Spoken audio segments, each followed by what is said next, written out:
Hey friend, Church D coming at you once again. Thank you for tuning into What Does It Take to Win. I hope you're doing well.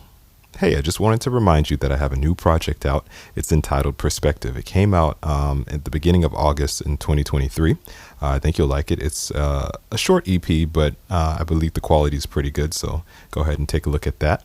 Also, if you need instrumentals, beats, music for your content, YouTube channel, or whatever it is, you can go ahead and check me out on soundclick.com. I have a ton of beats there that you can go ahead and grab.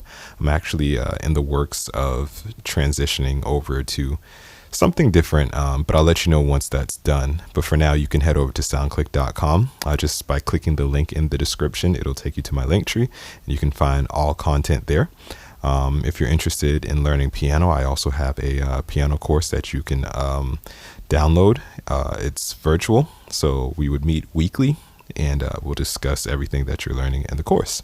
So go ahead and check that out. If you also would like me to produce a single, an EP, or even a full-length album for you, go ahead and just reach out to me. Click the link in the description, and we can connect there, and we can talk about what your vision is, and we can bring it to life.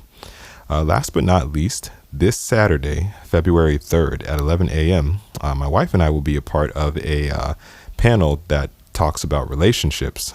It's entitled When You Found the One. So if you are in Massachusetts, if you're in New England, go ahead and check it out. And if you would like some more details, just reach out to me and I can keep you posted. Okay, so that is this Saturday, February 3rd, 2024 at 11 a.m. Just go ahead and if you're interested, reach out to me. Just click the link in the description and you'll be able to get in contact with me. Okay, so let's go ahead and dive right in. This is episode 51. I'm pretty excited about that. Hopefully you all enjoyed episode 50, the mental health break, part 3. I'll check the analytics. I haven't had a chance to do so. I've just been super duper busy, but that's besides the point. So as I just said, I'm pretty excited about this episode, mostly because it focuses on encouragement and believing in yourself, also putting in the work to accomplish what you would like to accomplish. So the title of this episode is simply, What's the Difference? What's the difference between you and the person that has the life that you want? Okay, so I would like that to be a focal point that sort of sits in the back of your mind as you listen to this episode. And as always, I have 3 points that I wanted to go through. So the first point is to study. The second point is to practice. And the third and final point is to perform. Okay, and I'll say that one more time. The first point is to study. The second point is to practice. And the third and final point is to perform. Now, what's the difference? So as I just questioned, what's the difference between you and the person that has the life that you want? Well, chances are there are no difference, but rather they might have a different mindset. And this is something that I ended up learning fairly recently, especially, in the realms of music. I would watch a lot of these really talented musicians who played the same instrument that I played. And I was just like, wow, these people are mind blowing. I don't know if I can keep up with them. But then I had to stop myself and say, what's really the difference between them and me? Because we both breathe the same air. We both walk on the same earth. We're both made out of the same ingredients, if you will. So how did they get to that level? And am I incapable of getting to that level? Or is this also a possibility for me to not only get to their level, but one day surpass them? And then I came to the conclusion that there's really no difference. The only difference is a mindset. Their mindset is a little bit different than mine was at the time. You simply just have to believe that you can get to that level, put in the work, and you're going to get there and even surpass your expectations. Honestly, you possess the same skill set. You're equally as talented, and you work just as hard, if not even harder.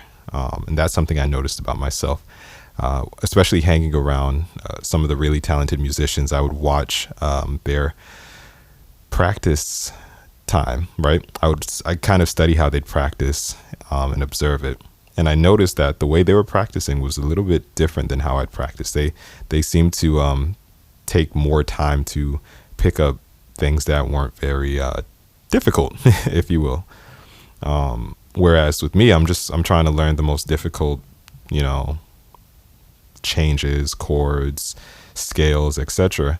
And they're picking up the most basic things, but it's the way they're applying it. Okay. So, you know, ask yourself this: why are they where they want to be and you're still dreaming? As I just mentioned, it's your mindset. It just needs to change a little bit.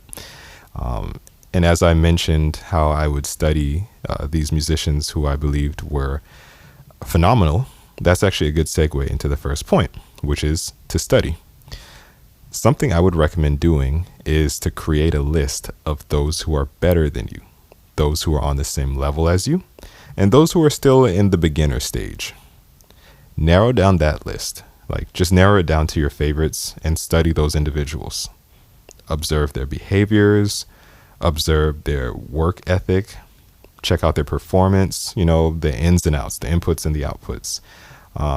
What you'll begin to notice is what makes them good or better than you. And then, you know, you'll also notice what's holding them back. You can learn from this and you can apply it to your practice time. And of course, in addition to studying the behaviors of those who you consider to be better than you on the same level, or those who are in the beginner stage, be sure to put the work in and study your craft. That's really the only way you'll get better at it. So if you're in corporate America, if you are in IT, you know, study. If you're in finance, study. If you're in marketing, human resources, study. If you're in music, study. Know your stuff. Okay. And just practice it, which is actually a pretty decent segue into the second point, which is to practice. Now, practice makes perfect. I can't stress this enough, but practice also makes permanent. When practicing, it's not necessarily the length of hours you put in, but it's rather what you're practicing and how you apply it. While practicing, you can identify the difficulty level of what you're practicing. So let's talk about finance. I've been in finance for, I want to say, almost 15 years now. And when I first started out, the job descriptions that they would throw at me would sort of throw me off just based upon the way it was worded, or when they would ask me to complete a task, I didn't quite understand it. This is, again, in my very early stages, like fresh out of college. I didn't quite understand it just because of the language. So I began to study the language and what exactly these words meant, and I began to break it down. And I found out that it was very, very basic, but they wanted to use certain words to try and overcomplicate very simple rules and very simple words. But I had to practice that. And another side of that with practicing in the financial world is there were tasks that I had to do. So, for example, there was a daily process of 5 different things that had to be done at a certain time. And like I said, early on, there were some challenges. I won't quite say I struggled with it, but it felt more challenging. So the more I did it, the more I became familiar with it, to the point where I could do it in my sleep. I would wake up in the morning, and a task that would take, well, not a task, but the multiple tasks that are supposed to take the whole 8-hour day, I would complete it within 2.5 hours. And then my day was just open to pretty much goof off at that point, which I did not do. But the point I'm trying to drive home is I've had enough practice because I put in the years of just gaining knowledge and understanding and practicing these, you know, several tasks, and I was able to perfect it. Now let's talk about music. When it's time to learn, let's say, a new song that you've never heard before, you would first have to understand how the song is going to sound. You have to listen to it, understand the different parts to the song, and, you know, just go through it part by part. You can take your time and do it slowly, or if you're one of those people who can just sort of listen to it and play by ear and get through it very quickly, you can do that as well. But you have to take some time out, sit with it, and practice, and just repeat over and over. That's another key to practicing, is repetition. And that, again, like I said, it was going to help you identify the difficulty level of what you're practicing. Most times you'll come to find out that, as I just mentioned, what you're practicing or what you're learning is really not that difficult, but it's the way it's being applied or even taught that might be causing any level of difficulty, okay, or the belief of any level of difficulty. Because remember, you're capable. You're just as capable as the greats or as the geniuses who are playing this music, or if it's finance, like I was just talking about, who's creating these processes. Okay, so I think that's enough for point number 2. Let's go ahead and move on to point number 3. This is the third and final point. I'm going to try to make this episode a bit shorter than the previous ones, just because I don't want to waste your time. So the third and final point is to perform. Okay, so now it's time to perform. You've done your research, you've studied, you've spent the hours, you put in the time practicing, and you put in the time perfecting. So now it's time to just show them what you can do, and you most definitely can do it. Let's think about college and studying in universities. That's supposed to prepare you for the real world. That's supposed to prepare you for the working culture. So you start off by completing your bachelor's degree. That takes about 4 years. Some people can do it in less. Some people may take a little bit longer. It's all fine.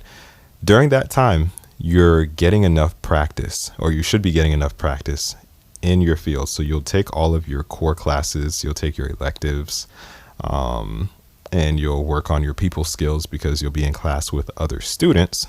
And so you'll understand how to communicate. You'll understand how to sort of sift through people who are talking to you and not giving you the information or the answers that you need.